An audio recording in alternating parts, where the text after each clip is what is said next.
Let me tell you something. If you think for 1 second that the President of the United States can relate to the working class citizens, you are wrong. You are wrong. When he come down here and stood in front of coal miners and put on the hat and did the old thing like he was digging coal, make no mistake about it, that guy would not know how to operate a shovel. And that's not calling him stupid.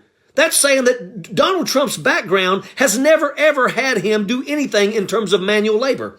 And I've got, there's some things that I've written down here that we're going to talk about. But, it's important that we let people know that this stuff is, it's like they tell you what is the popular thing to say, but it doesn't mean that they mean what they are saying. And that's why we have to start spreading the message. During Donald Trump's rally in Grand Rapids, Michigan, he made the comment, and it was something like, and I can't exactly quote him, but it was to this tune, that, well, if the wind's not blowing, everybody talk about wind and solar. If the wind's not blowing, you're not going to be able to watch TV tonight. Really? Does he not understand how wind power works? Because obviously he does not. But this is the takeaway from what I just said. Listen to the audience. Hey! Which means there were a significant amount of people in that audience that also had no clue how it works. And it's up to us to educate these people. Same thing with solar. Somebody said, well, what are you going to do at nighttime? You need to start really understanding how solar works. But it's up to us to start educating these people. We keep talking, and like I said, I got these things written out here. Immigration, okay? Obviously, let me tell you something. I don't think there's anybody wants to have open borders. All right, that's not what anybody is pushing, ladies and gentlemen.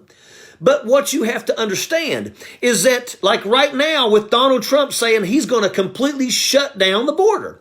Okay, when he shuts down that border, watch what happens to the grocery store bills, because they're going to shoot through the roof. That's a fact. Drugs are coming into this country, and I think everybody is in agreement that we want that to stop.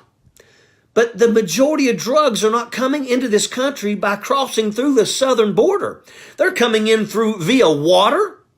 They're coming through the air. Okay, that's a fact. It's not going to stop by putting up a border wall. I want to make sure, I got some of this stuff here. 2011, North Carolina needed 6,500 farm workers. 268 legal Americans applied. Only 163 showed up for the first day of work for picking season. Now listen, you understand that? 6,500 farm workers were needed in North Carolina to pick produce. And for Americans, to people that actually applied, only 268.